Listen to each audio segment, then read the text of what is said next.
Hello everyone, welcome back to another video. Today we're going to be talking about a very unique concept and topic relating to the M&A deal. And this is really looking at the psychology of the seller and understanding why do sellers sell and are they really sellers? And so this topic I gave a presentation to a buyer conference a couple of weeks ago, and I wanted to go into a little bit more in depth in this video to really show you how we think as M&A advisors when it comes to sitting in front of a prospect and assessing, are they actually kicking tires and exploring selling, or are they really committed to selling? And the reason why that matters for you as the business buyer is that you don't want to go down the process and ultimately commit time and resources and have a conversation with the seller for them to ultimately U-turn it 6 months down the line and say, you know what, I actually don't want to sell. Thank you very much. And you part ways. So you need to have that ability to really sniff out and determine whether that business owner really wants to sell for the right reasons, or maybe they're exploring, but they're not really fully committed. And that is a key skill to learn when you're thinking about putting together a deal. So let's jump into it. So why does this matter? Well, the M&A game is a mix of psychology and numbers. The most successful investors and investment bankers need a high level of emotional intelligence to understand what drives both the buyers and the sellers to get a successful deal. It's not just the IQ. It's not just knowing the technical numbers of putting together a valuation or structuring a deal, but it's the EQ to really relate to that seller, to understand why do they want to sell, and really understand whether that why is good enough and strong enough for them to go through the process of actually selling, because it's a ton of work. There's a lot of risk. It's emotionally draining. And for that seller, you'll often hear of these deals where they pull out at the last minute or they change their mind and they don't want to sell anymore. And sometimes that can actually be determined earlier on in the process if you have the right discussions. And so that's what we do as M&A advisors. When we meet with a prospect, we probably have 3 to 5 hours worth of conversation before we ever put together an engagement letter, just to understand, well, why do you want to sell? And digging into the why, digging into the more psychology of why this may make sense now versus other times it may not. And we sometimes will simply tell a prospect, you know what, it probably doesn't make sense for you to sell. And being able to really have that discussion in a mature manner, if you as the buyer can implement some of these questions, you're going to be able to reduce your risk from sellers that are just simply walk away later on in the process, but also you're going to be able to stand out when you're trying to vie for that seller's attention when maybe you're in the middle of an auction or that seller's talking to multiple buyers, because you're approaching it in a very different way than most business buyers. So let's start with the first question. Why do sellers sell? Well, everyone's going to focus on the first two issues, which are money and age. I want money. I want to retire. I want to sell my business for millions of dollars. And then age. Well, I'm 60, I'm 65, I'm 70.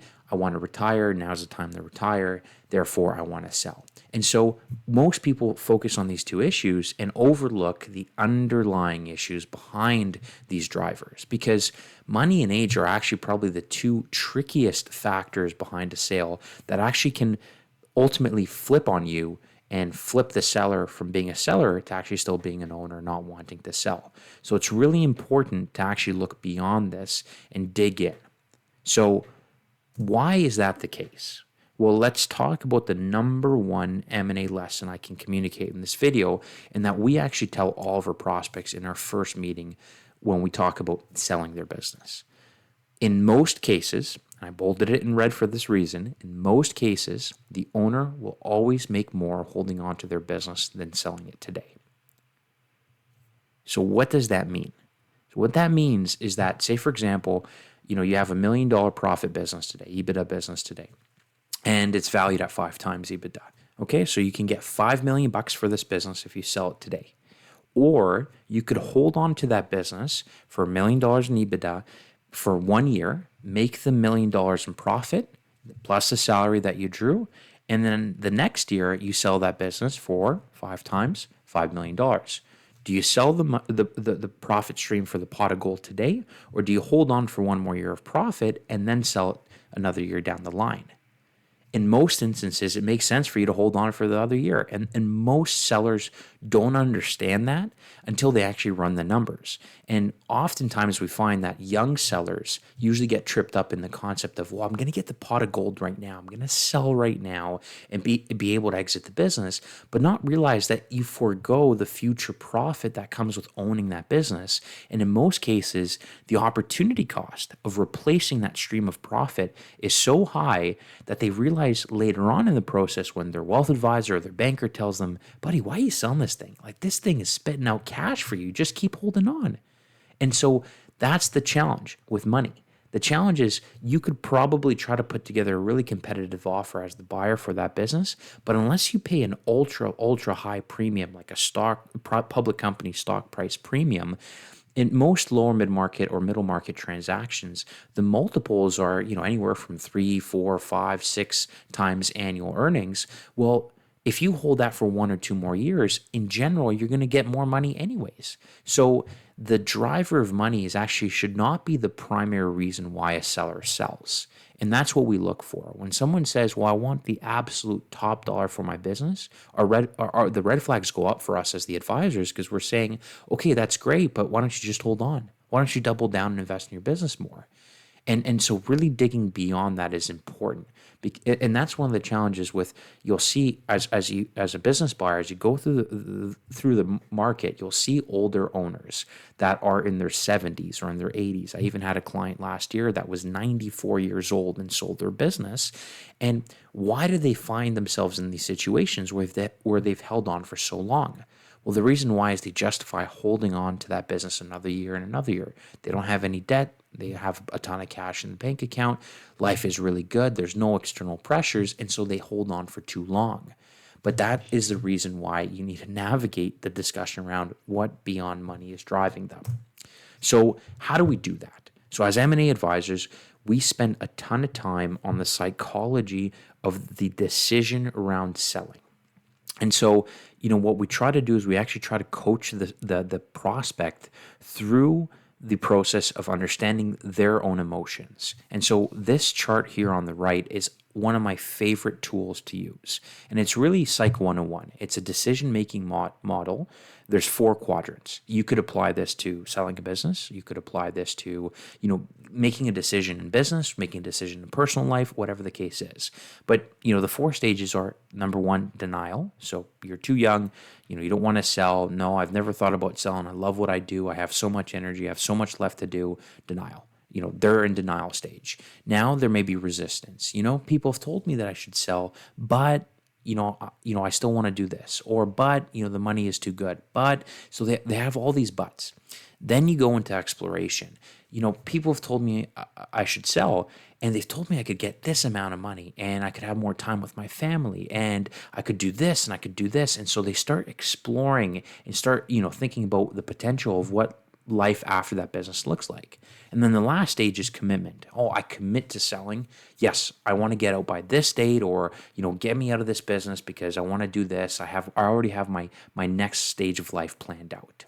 And so the reality is that this is not a one-way street. So even though we may meet a prospect that's in the stage of denial or in the stage of resistance, and we advance them through the conversation and they realize maybe they're more in exploration stage or they're actually committed, as the process goes on, maybe there's a stumbling block at the offer stage or at the legal stage or whatever the case is, and most sellers reverse back. Meaning, if you have conflict in a deal, most sellers move back to the previous stage or move into the denial stage. And if they don't have a really good reason why they're selling, they'll be fixated in that denial stage and walk away from the deal. That's ultimately why you hear of all those stories where sellers at the last minute or in 6 to 8 months down the line, everyone's incurred all these fees, and they make a call out of the blue. No one's talked to them. They just made it on a Sunday night. They call on Monday morning. They tell their lawyers and their bankers, pens down everyone, I'm not selling this business.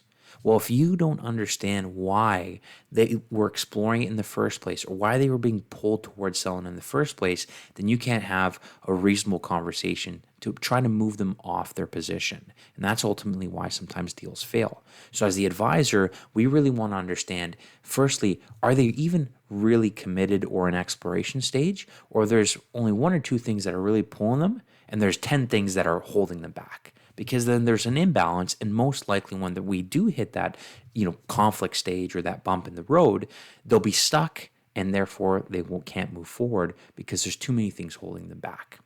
So how do you find what that is? Well, there's really just two simple questions, and we ask these questions when we sit in those early meetings. You can ask these questions as business buyers as well. The first question is, what aspects of selling your business might have you in resistance mode? Meaning, what's holding you back? What is really kind of pulling you back? And then on the flip side, question number two, what aspects of selling your business have you in exploration mode? And sometimes, the resistance mode, it could be, I don't know where to start. I'm worried about my legacy. I'm worried about, selling to the wrong buyer. I've heard all the horror stories from my golf course buddies about them selling their business and how it's gone bad. I don't know what to do with myself after the fact. Retirement, I can't really move past this because it's a black box. And after I sell the business, what do? I'm worried about dying the next day because I have no purpose in life anymore. Children is another one. I'm still holding out for my children. I hope that they are interested in the business and they can come in and I can give it to them so I can make this a multi-generational thing. There's all these different things, and that comes through conversation. That's not something that they're going to have ready to discuss with you right away. You ask that question, but then you pick and you pick and you pick, and you really just probe to say, what are the other things? Tell me, like, what about your children? What about your wife? What do they say? And so really getting a sense of the total picture is critical to just being able to assess whether that seller is a seller. Okay? So let's actually look. So here are really the green flags. Here are the things that we look for when we ask those two questions. What are the things that are really good? And if we see these things, it's a positive sign. And there are other things that we see that maybe that's going to hold the seller back. And so we can kind of group them into 4 different buckets. The first is the owner's lifestyle. So really that could be the current workload. How do they get there? What are the next steps post-business sale in terms of retirement plans? It could be financial. So how long have they owned the business? What about the cost of retirement and how does that factor into the sale price? What about potential situations like divorce that are actively going on or that have recently happened? The third is the family situation. Are there children? What are the children doing? Are they in the business? What about the spouses or partners? And what about non-active shareholders? And then the fourth is business related. Is there a need for investment? Are there changes within the economy, within the sector, within technology that influences that business? Or are there other investments outside of that business that are drawing that owner's attention away?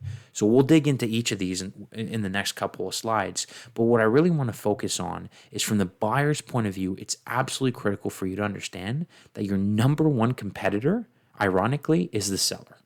The seller is always going to compare your offer to just holding on to the business themselves. And so along the way, if the numbers and the reasoning psychologically don't make sense, your competitor is only going to strengthen their resolve to hold on to that business as the small little nitpicking things that happen along the way, and diligence, just general kind of tension that comes between a buyer and a seller. All deals have it. It's unavoidable. There's never a perfectly smooth deal, but the stronger the seller is in terms of their willingness to hold on, then the more likely that deal is not going to happen. And so you need to identify that early on. Okay? So let's dig into the 4 drivers. So the first one is the owner's lifestyle. One of the most obvious ones to look at is workload.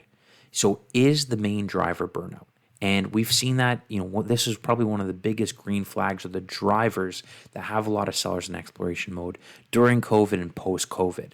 There was a lot of sellers that were working major weeks, 70, 80-hour weeks, juggling different people leaving and not showing up, unvaccinated workers. And so they haven't been able to really separate themselves. They're too in their business. And one of my favorite questions to ask is, how many weeks of vacation do you take a year? And do you take vacation? If that person hasn't taken vacation in the last 5 years, then they're probably way too in their business, way too close in their business.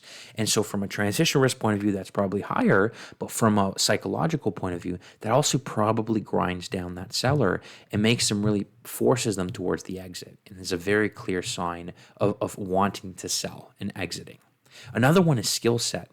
Is that owner, maybe a couple generations older than you as the buyer, and the industry has advanced from a technological point of view. They can't keep up with the technology demands or the hiring needs or the management styles. And what type of skill set do they have? It has the sector kind of passed them, or is this a situation where the business is growing quickly and it's outgrown their capabilities? They're really good. They're good. I always like to call it the cobbler. They love to touch individual shoes and fix shoes and really get into the weeds, but they can't manage other cobblers. They can't delegate. And sometimes those business owners realize that. They realize that. They may not want to admit it, but they realize I'm holding the business back. I'm actually the greatest risk to this business. Either I need to bring in a partner or I need to sell this outright because I'm holding the business back. Another one, and this is kind of tricky, is how did they get there? So did they found the business, meaning they were the founders? Did they buy it from a business broker or from their family, or did they inherit it where their father or their mother gave it to them? So each situation is a bit different, but usually if they built the business and they were the founder, they're usually a little bit more emotionally involved, right? It's their baby. They invested, they took a big risk. It's paid out. The business is doing very well now because they're wanting to sell it and there's buyers lining up for it. But on the same side, letting go of that business is difficult for them because what are they going to do? That was their legacy. That was what gave them purpose. Now, the flip side is if they bought the business, then they're maybe a little bit more emotionally, disengaged. So they're transactional. They came in, they saw an opportunity, they bought that business, and now they want to move on and exit that business. So really, from a passion and emotional point of view, they may be less engaged. They may be excited about that business, but they also realize that now's the time to move on to the next investment. And from an inheriting point of view, say for example, that owner is in the second generation. So mom and dad founded the business. They're either the second or the third generation. Usually there's family pressure to continue that legacy, to continue the history of the family within that business. And selling out to a third-party buyer is seen as a bad thing amongst the family. So we oftentimes, especially if they're the founder or they've inherited the business, we dig into how does the family view the transaction? Are they also on side? Have you talked to them? If not, there's that challenge and the pressure of when they bring it up, how will they react? And will that force them to change their mind? And I'll talk about a deal later on that's exactly what happened. It was a second generation. It was a second generation that owned the business. The third generation found out that the second generation wanted to sell. They reacted and they were like, no, don't sell, Dad. Don't sell. What are you doing? And he changed his mind 7 months into the process. And it happens. But that usually happens more when there's that family legacy side. And then the last element is really what's next. And I would say for most business sellers, most people don't know what they want to do after the deal. Some people, I would rank them on a scale. Some people haven't even given it 5 minutes of thought, and some people have given it years of thought. I would say if that seller is emotionally immature and hasn't been able to think about retirement at all and what they want to do and what projects that are going to keep them busy, I would actually engage in that discussion now to see if they have something to do. Because if they come to the realization that there's not much outside of business, well, they're going to eventually realize that as you get closer and closer to the finish line and this becomes really real in their mind. And they may react negatively to that. So what we try to do is prompt those conversations early so that they can work through that emotionally with us as the M&A advisor or with you as the business buyer. But try to really understand, is it grandkids? Is it a passion project? Is it teaching and going back to school? Is it traveling? What are the things that are going to keep you busy? And get them talking about that, because if they don't have much, they're going to realize that eventually, and that may be a detractor, a limiter to them actually wanting to sell. So moving on to the second driver, it's financial. And the first one, most sellers have a number, the number. They never mention it. even to us as the M&A advisor, they don't say, "Oh, I want X amount of dollars." They usually say, "What do you think I can get for my business?" Okay, let's go get it. So they have something in mind, and oftentimes that number is just not a sale price. It's really a number in their bank account. So it could be the earnings that they made over the last couple of years owning that business, plus it could be the sale price itself. But usually once they have, say for example, $10 million in the bank account, the pressure's off. They realize that they've achieved everything they've wanted. They've paid off their house. They have enough money to take care of themselves because they've hit their number. And so the question for you as the buyer and for us as the advisor is, have they hit that number yet? And number two, how much do they need to actually hit that number? Are they really holding out for every single last dollar? Or have they owned this business for the last 30 years, delivered $2 million a year in profit for the last 20 years, and they have $20 million sitting in the bank account, and they're not holding their breath for the sale price? And there's a lot of those actually, especially older business owners that are 67 years old that have owned these businesses for a really long time. Sometimes they don't really care as much about the sale price because they've already hit their number. It's more a sense of pride to say, I sold it for X or Y versus I'm holding out for a certain number through the sale price. Now, if they're younger sellers, then that may be the case, right? They may not have owned that business. They may have had to reinvest all the profit back into the business. And if they haven't taken a lot out and they're waiting for that number to hit based on that sale, it may be tough to make the numbers work. So again, I kind of lean towards the younger sellers are always tougher to read because they may not have hit that number. And then how much do they really want? And will they eventually just realize, you know what, I could hold on to this business and probably make more and get to my number quicker than selling out now. So that's a big one. The second one is outstanding debt. So most deals sell on a cash-free, debt-free basis, meaning the seller takes out the outstanding cash, the dividend is out the day before closing, and then as well, they pay out any outstanding debt, operating lines, long-term debt, shareholder loans, all that kind of stuff. So for a business, say for example, if a business sells for $10 million, and this is a capital-intensive business, and that owner has had to reinvest to buy new equipment, to upgrade their facilities, whatever the case is, and they have $6 million in debt on the books, well, has the owner actually thought through the net cash after tax that they're going to get from that deal? Because outstandingly, that is actually a conversation we have often. Does this make sense? Or should you just hold on to your business for a couple more years, pay down your debt using the cash flow, and then sell once your net cash balance is higher? Because most sellers, again, they're thinking, oh, I'm going to get $10 million for the business. Okay, great. You can get $10 million for the business. But then you got to take off the $6 million in debt. Then there's the fees. So maybe you take off another $500,000 in fees with lawyers and accountants and M&A advisors. So really you're down to 3.5. And of that 3.5, then the tax man is going to come in and maybe take another 25%, 30%, whatever the case is, depending on your country. And ultimately you may show up with $2.5 million left in your net after tax and cash in your pocket. And then the seller's going to be like, 2.5? That's not, no, I'm getting 10. No, you're not getting 10. And so that conversation, again, it's really most successful buyers, they're not afraid to ask these questions because they realize the seller's going to eventually get there. It's not like you can pull a fast one on these guys. It's a 9-month process. There's dozens of advisors that are going to be sitting around the table talking to the seller, and someone's going to ask that question. So it better be you, because if you can ask and have those conversations earlier on, you could probably avoid wasting time on deals where the seller's going to realize, no, I want $10 million in my bank account. Okay, well, you're not going to get $10 million in your bank account, sir. So let's move on. Okay.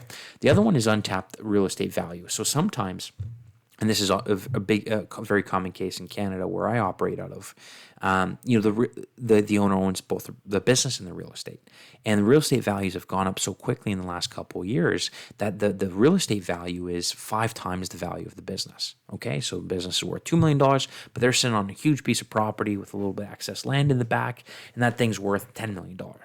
Well, now the seller is really more focused on realizing on the value of the real estate than realizing on the value of the business. So if they can ensure and secure the real estate value, then the business sale, there's less pressure to really hit all the check boxes, check all the boxes and really get the perfect deal down, because you have to realize, what are they really gunning for in the sale process? Is it the real estate or the business? And in these situations where there's a large imbalance, I've had clients where, we, like the client had, I'll give you a good example. We sold a commercial printing business. Client had a $15 million piece of real estate in Toronto, and the business itself was worth $2.5 million. Well, honestly, he didn't fret over an extra 200,000 here or 300,000 there on working capital or cost, because he just wanted to get the business sold so he could really focus on realizing the maximum value for the real estate. So maybe the driver is real estate instead of actually just getting the business sold, and he's less emotionally involved in business. Now, this one's a big one, the cost of retirement. I love having this conversation. Most people don't ask this, but I think that this is critical. And if they have a good wealth advisor, for example, they probably have had this conversation, but most business owners haven't really engaged in this conversation. So, the way I think about it is, their age and stage of life and their lifestyle and their health. If they're very young, and I'll give you a live example. A couple of weeks ago, I had a 44-year-old business owner of a manufacturing company, $2 million in EBITDA, reach out to me and say, I'm thinking about selling. So we start going down the list. He's 44. He owns his house. He has a little bit of a mortgage on that.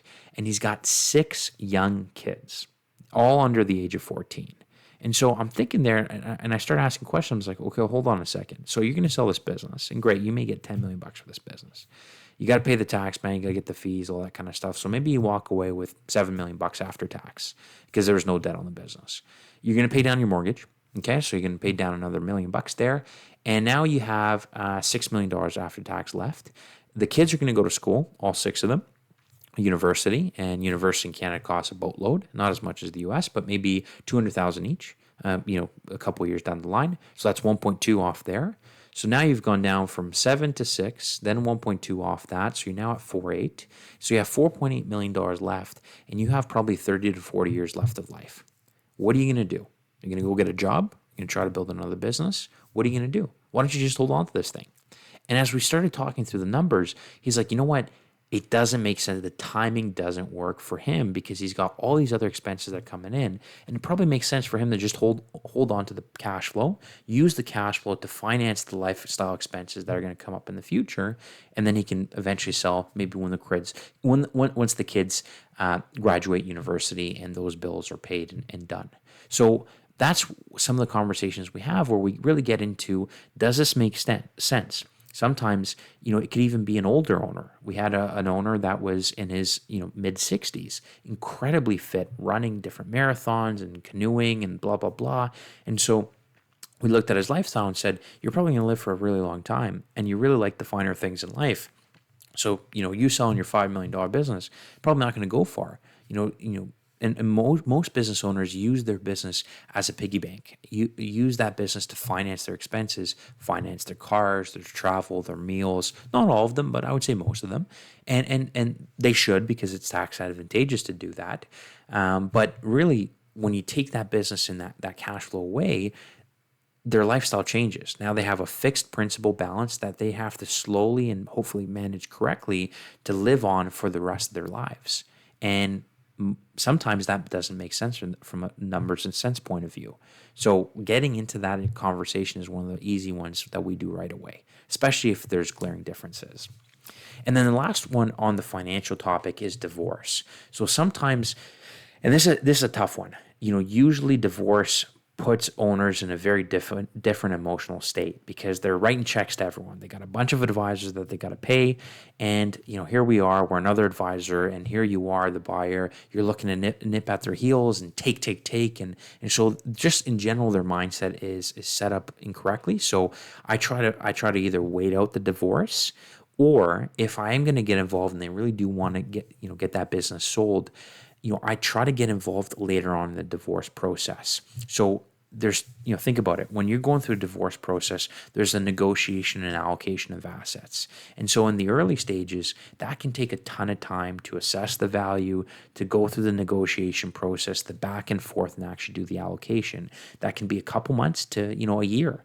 We recently were working with another manufacturing business where we were involved a little bit earlier in the divorce process, and the owner said, I don't want to advance the sale before I finalize my allocation because this is actually carved out. It wasn't part of the prenup.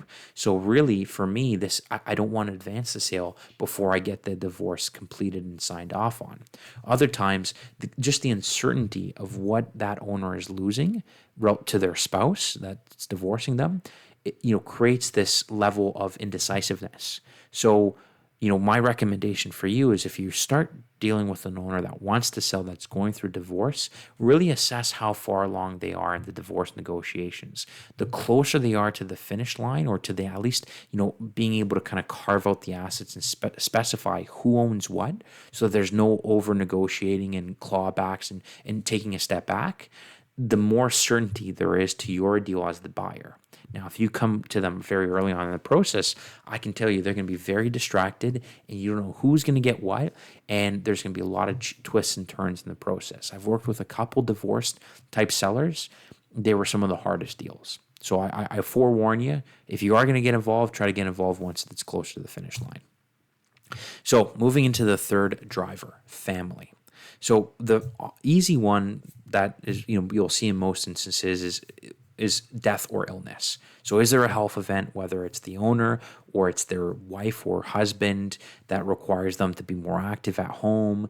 Maybe there's someone that's within the business, maybe their son or daughter that was, really earmarked to be the next leader in that business, all of a sudden passes away. Is there something that triggers a change in the succession plan or the timelines of that person's life? And so the more critical or the more material that the death or the illness is, the more clear the green flag is in terms of, most likely they have to move on and make a move here because someone died, someone key within the business. Now the second one is children in the business, and this is tricky.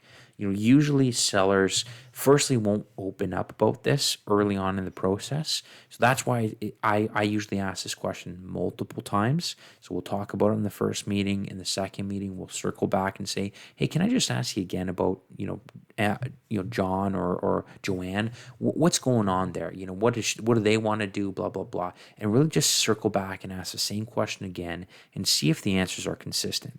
But really, when we look at children, the key questions are, how old are they? Are they even a player on the board? Are they in their early 20s and really not really driving value for the business? Or are they in their 40s and they're general manager of the business? And therefore, they're influential to the output of that business. And so the first question I always ask is, why don't they buy the business? If they're 40 and they're the general manager, they're making good money, you're their parent, why don't you just give them the business? That makes total sense. Continue to keep it in your family, your legacy, make this a multi-generational thing. So really understanding why that question is.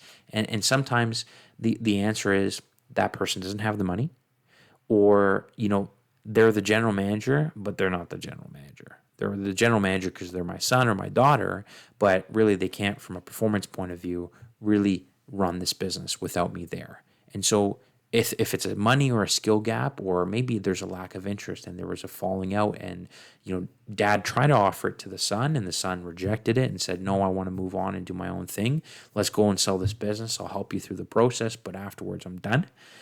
Those are the things that you want to try to understand, because if you don't engage in that side of the story and you don't understand how that person is going to factor into getting the deal done, they could be the wild card. And we've oftentimes seen them come out and change their mind. So what we do as M&A advisors is we actually separate the two. It's tough for you as the buyer, but what we try to do is we actually try to get the seller, usually the parents or the shareholders, in a room, and then we'll say we'd like to privately meet with the children, individually, and be able to say, without the parents in the room, what do you really want? And oftentimes the tone changes. They don't have to, be proper because they're not in front of their parents or they're not trying to put up an image. They can clearly communicate to us and privately say, you know what, I don't want to be in this business. And we've heard that. Sometimes it's like, I'm doing this as a favor for my dad or my mom, and really love them, want to help them, succeed.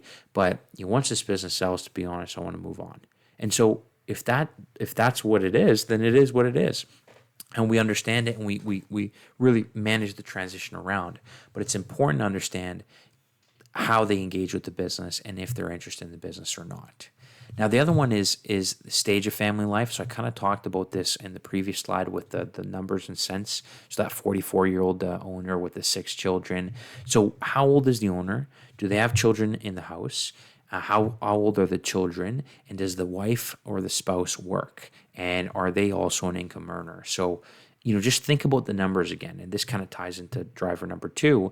If that person is a sole breadwinner, they have multiple young children, wife doesn't work, and they have a mortgage and all these other expenses, there's real financial pressure. They probably haven't hit their number yet, and they're waiting for the sale to hit their number.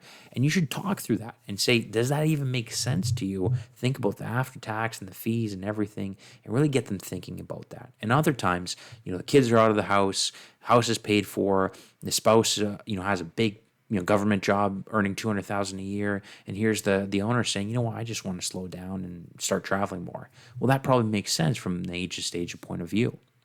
The other one is the spouses and partners themselves. So are they in the business or are they out of the business? If they're out of the business, that's probably a good thing, because really that means either they have their own job, in which case they're probably also wanting to retire, and that would also make sense. So a very clear driver would be, well, my wife is retiring in the next 6 months and we'd like to start traveling together. Okay, great. You want to also exit your business and just move on and start your next stage of life. So seeing where the spouse is also at what stage of life they are. But say, for example, they're in the business. The next question we ask is, do they know about the sale? And what did they think about the sale? And sometimes usually it's the man, the husband says, no, I haven't told my wife yet. I'm thinking about this. I want to just talk to you first. Maybe you as the buyer catch them off guard and start this discussion a little too early. And they haven't had that discussion with their spouse. What I would do if you were the buyer in a direct situation like that is actually encourage that and say, you know what, here's what the process looks like. We can kind of take the next couple of steps, but I really recommend you sit down with your wife and you get her to think about together what your next step is. And because sometimes people rush that conversation or they avoid that conversation. I had one prospect that 2 years ago who resisted telling his wife, and that was a red flag to me. It was like, oh, okay, well, I wonder why. And there's definitely resistance there to sell, and the business ultimately did not sell. We didn't take it on, but the other broker couldn't sell it either. So stuff like that happens. And then the final point here, and this is a very common one. I guess all of them are, because when you see a lot of deals, they all kind of there's a lot of common themes here. But so non-active shareholders, and this is very common when there's, say, for example, a 50-50 partnership. There's a active partner, that's the president running the business, and then there's a non-active partner, and that owns the other 50%. And usually this could be maybe a brother and a sister. The parents gave the business. One sibling is in the business, the other sibling is non-active, but the parents gave them equal share. Or it could be a silent partner that funded a younger partner, and the younger partner has built the business now a couple of years and it's gotten to a point. But what ends up happening is there's this natural friction that comes up, because yes, we each evenly own the business, but I'm putting in all the work as the active partner, and you as the non-active partner don't have to show up on Saturdays and put in those long hours and deal with the business issues. You just get the dividend checks. So, from a friction point of view, oftentimes you'll see the partnerships start to fray because of that. So, to correct that, either you kind of change the percentage and, there's more majority given to the active versus the non-active, but that conversation oftentimes doesn't happen. And usually the seller would just trigger a full buyout of that non-active partner, or say, you know what, I'm just as tired. We're just going to both move on. So really understanding that. So if you're going in as a buyer and you see that non-active partner situation, I would first ask, why don't you buy them out? Go to the bank, just borrow some money and buy them out.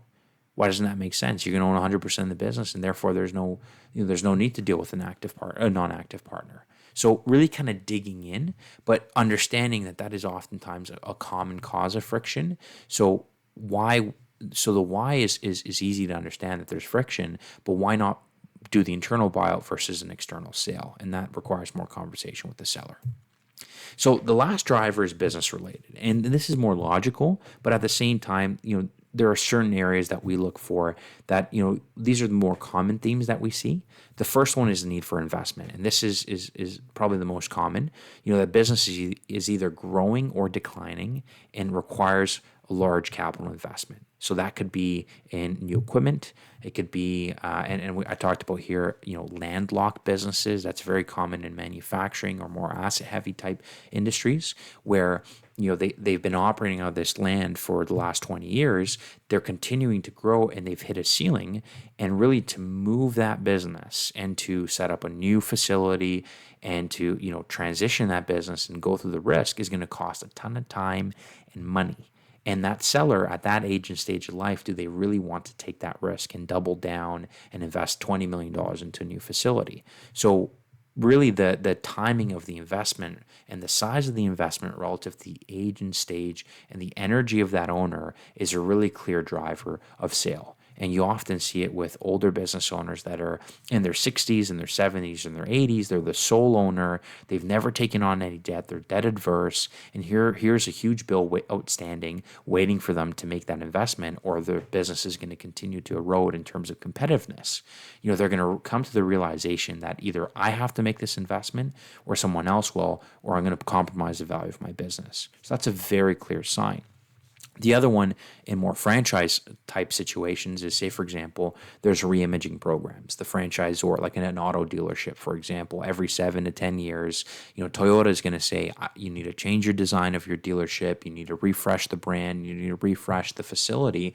And that facelift, that refresh costs money. And so again, going back to, does it make sense for that seller? Because ultimately these larger capital investments, unless it's a 1-year payback period, which often isn't the case. We're talking about substantial investments here. There could be a 3 to 5 to 7 year payback period. Does that make sense for that seller to not only see the payback, but then also earn the profit associated with that? So do I have to hold it for another 10 years to really make this worth my time?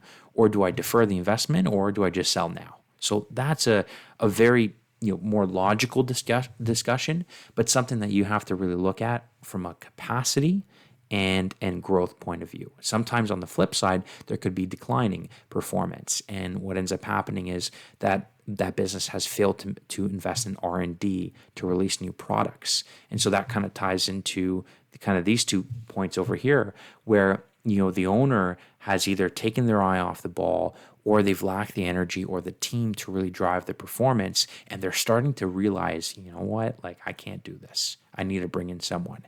So either they've come to that realization or they haven't, and they're still in the denial stage, walking them through that and understanding, well, why don't you just hold on to this business and make that $1 million investment, and you get to earn the upside and you get to keep the growth. Why sell now? And really talking through. And I'm working with a business owner right now where she's a very wonderful lady, very smart. But she's telling me in all these meetings, we have to upgrade the ERP. We have to hire 2-3 people. It's going to cost another $300,000-$400,000 a year. And I am working 90-hour weeks. I'm burnt out. I just don't have the energy to do this myself. Someone else can pick up this low-hanging fruit. I just want out. And that's just a very clear sign of exit there. Now, another one is sector technology competitive changes. So again, going back to R&D, has there been a huge change in that industry? And a big one that's coming up in the next couple of years is artificial intelligence, AI.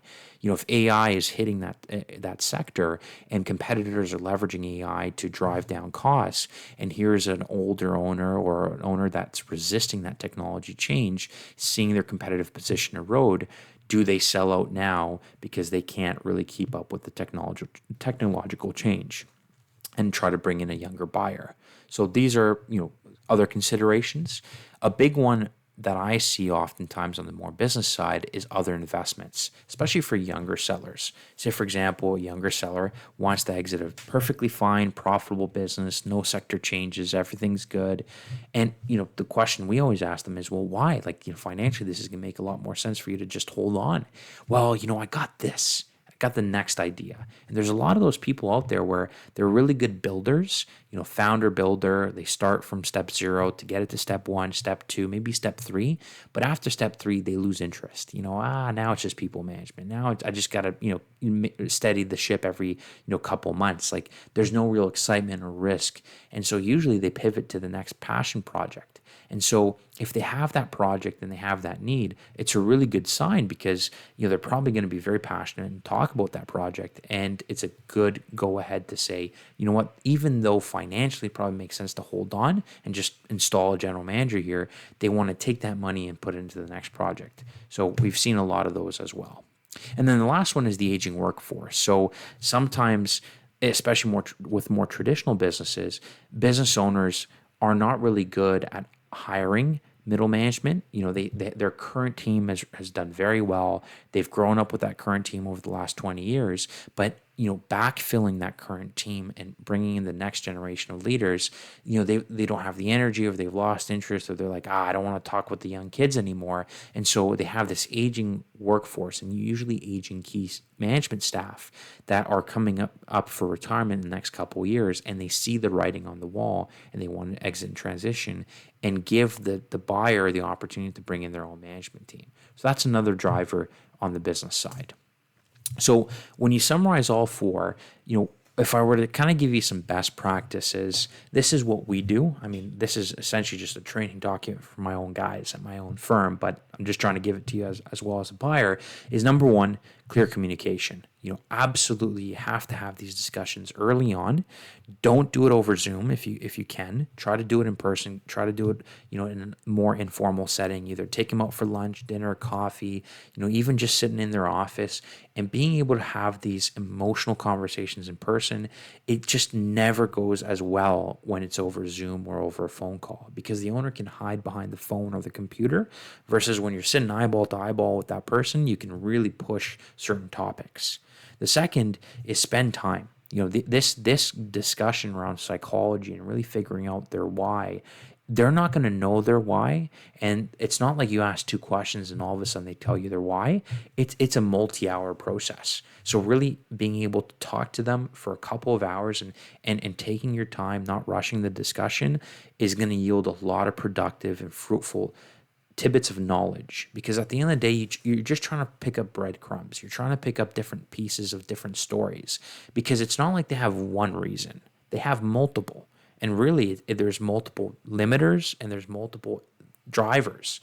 So really, you're trying to piece together and balance it out to say which one's outweighs the other, and how can I use those drivers of exploration to really push that conversation further along. Because if they're giving you the reasons why they want to sell, when you hit a stumbling block, you can bring those reasons back up and leverage them to your advantage. Now, the third point is, don't be afraid to lose the deal. So the way I'm talking to you is the way I talk to sellers right now. Like this, there's no difference. Like I'm fearless. I am fearless in having these discussions, because I oftentimes just want to say I say it to the owner, I don't want you to sell too soon. I don't want you to feel like you've sold this business at the wrong time and that you regret selling.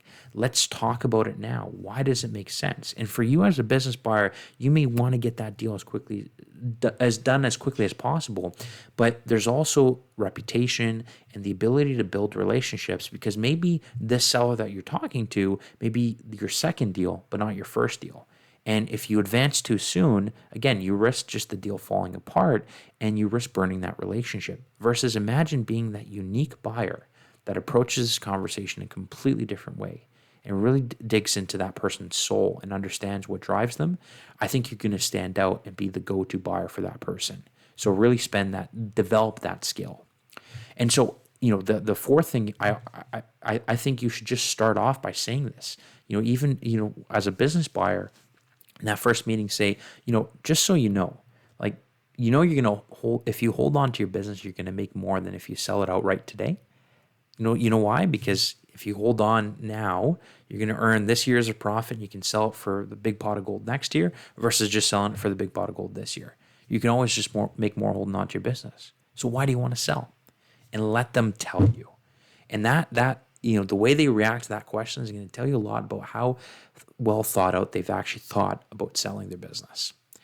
Now, I also ask questions twice Make sure, for these key important questions, the why, around the children, around some of the risks, around their concerns, not just in the first meeting, but in the second meeting. So certain questions that I've asked in the first meeting, I'll ask again in the second meeting just to see if they've changed the content of that answer. Sometimes they have, and so maybe it's more of a gut decision. They were feeling more exploratory and more excited in the first meeting. Now their tones changed and their answers changed. I wonder why. And really kind of, record that and use that to really figure out how you read that seller's tea leaves. Now, the other one is spending time with the M&A broker. If the M&A broker is good, for example, us, we've asked these questions and we've probably had side conversations with the seller and their family. So actually, instead of just jumping into the details of the SIM and the financials, take some time to actually ask about the early conversations between the broker and the seller. How did you come to meet these guys? What was the did it take a long time between when you first met them and when they decided to sell? Did they sign up the engagement letter right away, or did it take a really long time, a couple of months?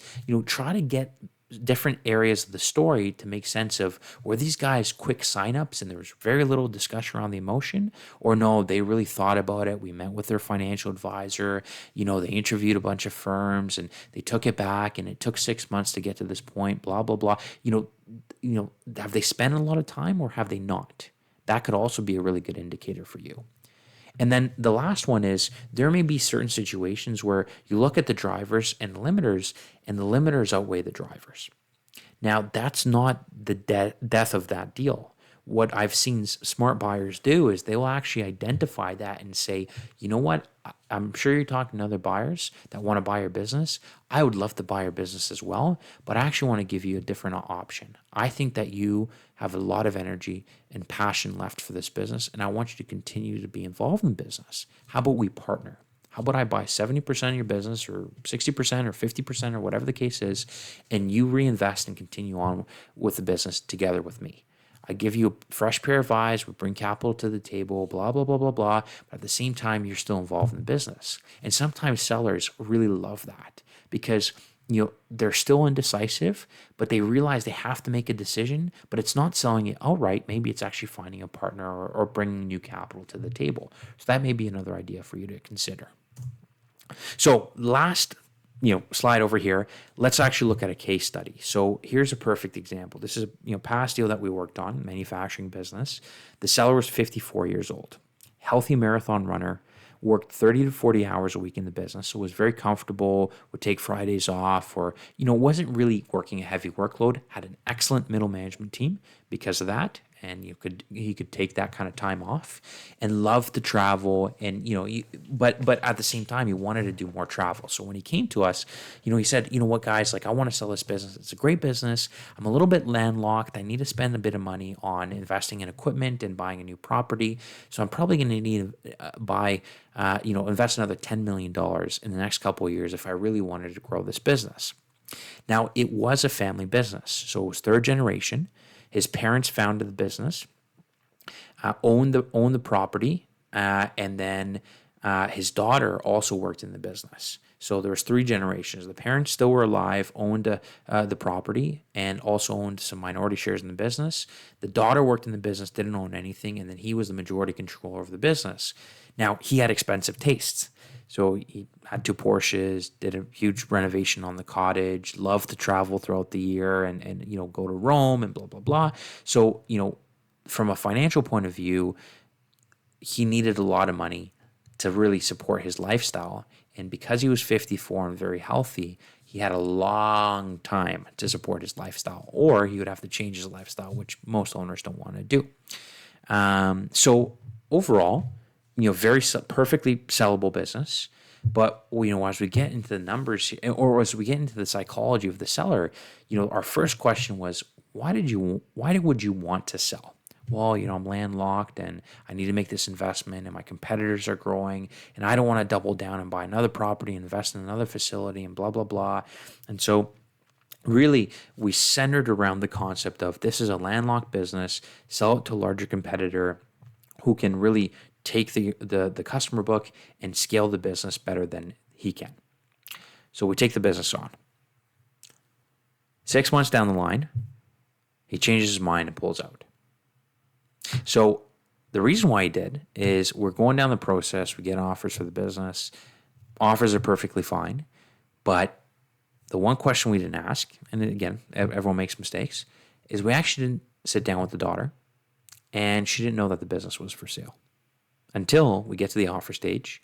And he sits down with the offers, and he's like, okay, this is actually real. This is happening. We're actually going through this process. Perfect. We sit down, and he decides on the offer that he wants to continue to work on. And then he sits down with the daughter and says, hey, by the way, I'm selling the business. And she just loses it. What? No, I want the business. No, no, no, no, no. I really want to, like the family, the legacy, you can help support it. Like, we don't really have to grow. We can just keep doing what we're doing. It's perfectly fine. Give me the next 10 years. We can go here, and then maybe I'll find a way to grow the business and partner with someone, blah, blah, blah. And so really that element of the deal completely flipped the deal, and he walks away. And again, from a business point of view, totally makes sense for him to sell because he was landlocked, and definitely the business cannot grow beyond the $2 million in earnings that I was doing. But from a family, from a legacy, from a lifestyle and financial point of view, there was a lot of other limiters that were really holding him back in resistance mode, and the limiters outweighed the drivers in this situation, and he ultimately walked away. And so it was a good lesson for me as I was going through, as I'm building our M&A firm, to realize that, even though there may be a business issue behind why that seller wants to sell, the personal elements behind the deal are actually almost more important than the business side, because we latched onto the landlocked issue and we forgot to really focus in on the more lifestyle, the expenses, and just, this $10 million deal was not going to be enough for him. And the daughter was just the final nail in the coffin, really. So hopefully you like that. It's definitely these types of stories, we would come across a lot of them. But, at the end of the day, every deal is going to be different. And the reality for you as the buyer is you're not going to be perfect at assessing these things. But if you can start asking some of these questions, you'll see a lot of similarities across the different deals, and it will make you a better buyer. So hopefully you liked the video. If you do have any questions, or you want to reach out and just kind of run something by me, please do connect with me on LinkedIn or go to our website. You can email me at financekid@gmail.com. And as well, if you are interested in selling your business and you're a seller listening to this video, well then, please do reach out as well. We're a Canadian investment bank focused on selling businesses within the $2 to $50 million range. So appreciate your time and have a great day, guys. Thank you.